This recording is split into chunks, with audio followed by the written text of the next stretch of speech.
Il-koll illum għandna responsabilità. Kull Malti, kull Awċi għandu responsabilità. Min ħajmel ftit, min ħajmel iktar, min jista' jagħmel ħafna.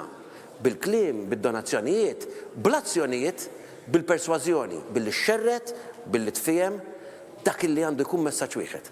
Ejjew flimkien nkunu aħna l-Maltin li nieħdu lura pajjiżna, illi ma nħallux li pajjiżna jibqa' jitkisser kif qed jiġri, li ma nħallux l-isem ta' pajjiżna jibqa' jiġi kalpestat, illi verament nibdew nħarsu biex għal darb'oħra nkunu gburin li Maltin. Dan kien wieħed mill-messaġġi tal-kap tal-Partit Nazzjonalisti Drendelija tul-ewwel jum tal-maratona li tellat f'jum l-imnarja bit-tema determinazzjoni. Fost l-oħrajn il-kap tal-Partit Nazzjonalista tkellem dwar il-proċess innifsu tat-tiġdid fih dan il-Partit Nazzjonalista li permezz tiegħu ipparteċipaw numru ta' nies u taw kontribut kbir f'dan it-tiġdid.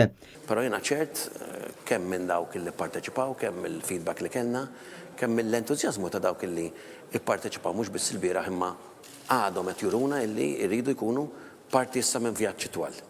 Vjaġġ pjuttost issa iktar peżanti, importanti, li huwa vjaġġ illi l-kol flimkien issa rridu nipparteċipaw biex inkunu parti minn bidla kbar.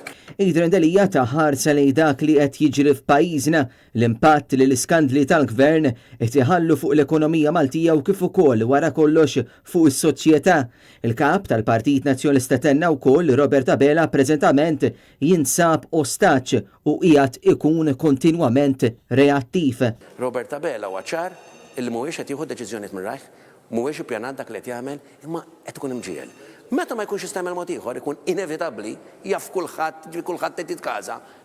Ħada ejja naraw x'hemm bżonn pajjiżna, ejja naraw illi jkollna gvern illi verament qed jifhem fejn triq li rridu morru. Jaf x'in id-direzzjoni u jieħu deċiżjonijiet wara li jitkellem ma' dawk li huma l-stakeholders, dawk li jħadmu, dawk li kapaċi flimkien nikrew futur il-pajjiżna. Il-maratona se tissokta it-tlieta kif dis-sena il-Gazzetta In-Nazzjon qed tiċċelebra l-anniversarju tad-Depp.